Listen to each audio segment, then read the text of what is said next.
guys, I just finished Brother by Ania Ahlborn, and it was so good. I don't know the last time I read such an impressive book.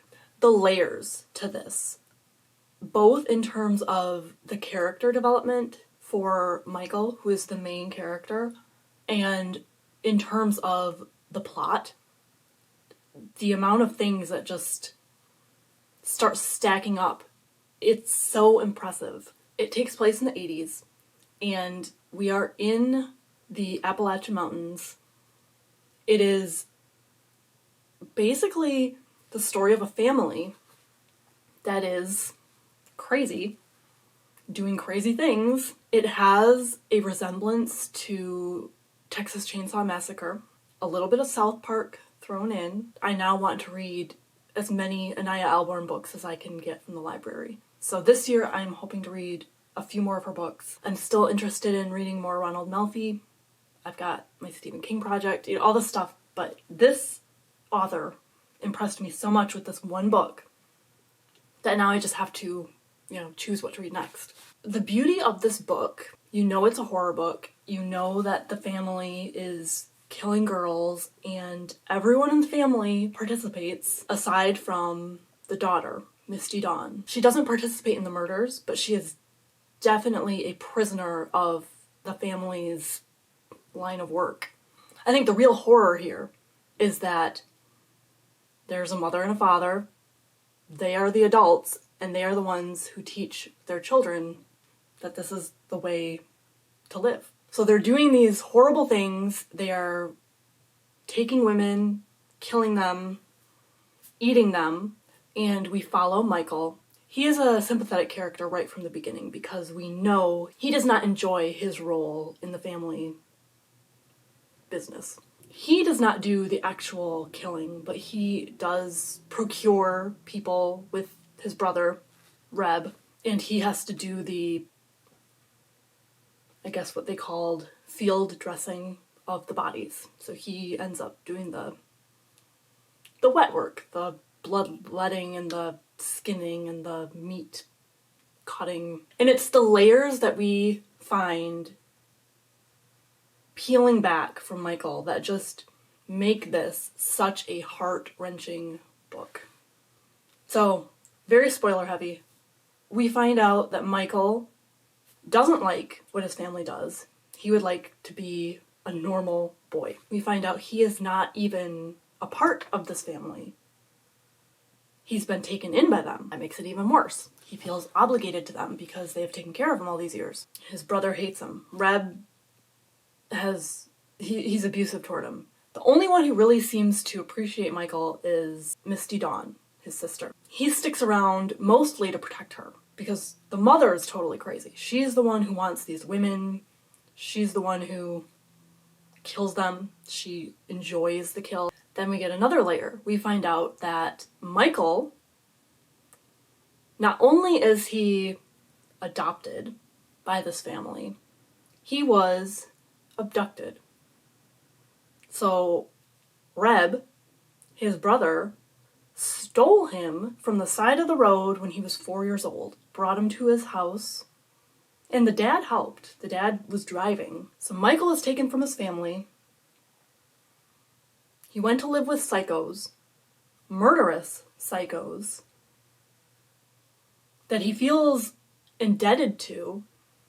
And he's been told that his family didn't want him and, basically, we're your family. We took you in. And this whole book is kind of Reb's revenge plot for Michael. Because something happened when they were kids, and Michael set off a chain of events that ended up with the death of the eldest daughter of the family. The mother killed her. The father took the body, buried her in the woods. Reb saw the dad taking her out into the woods. And the children were told that she went to go live with her grandparents in North Carolina. So all of these years later, Reb is the only one who knows that she has been killed. He knows his parents did it, and they've been lying about it this whole time. and he blames Michael because the reason he took Michael was to keep that older sister around so she'd have someone to take care of. So in his child mind, stealing this kid was a way to keep his older sister from running away and leaving the family, leaving him, because he would give her Michael to take care of. And she grew attached to Michael, and then Reb felt like he was being replaced.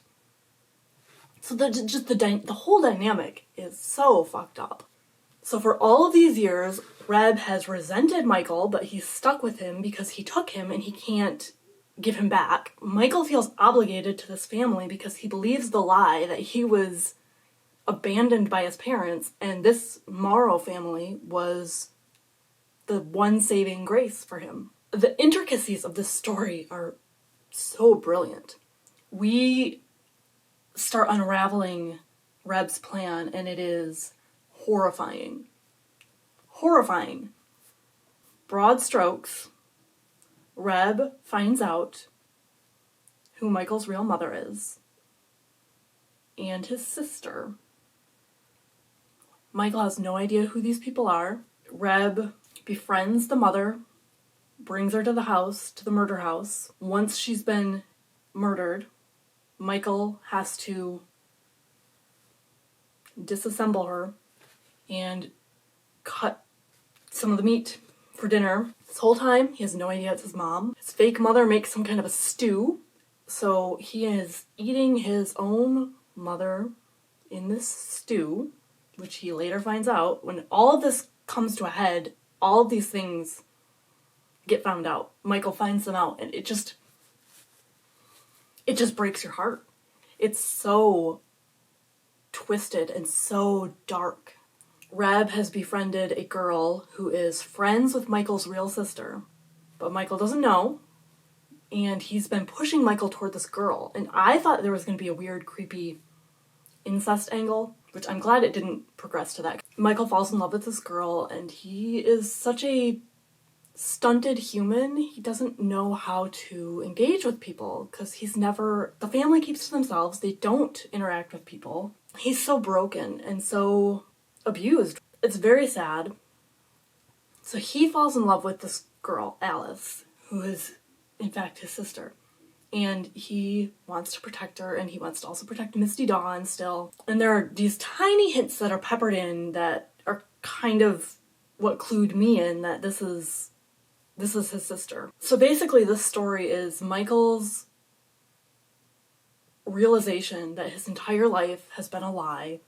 His entire life has been so full of darkness and sadness. And on the flip side, the life he was living until he was abducted would have yielded such a beautiful result.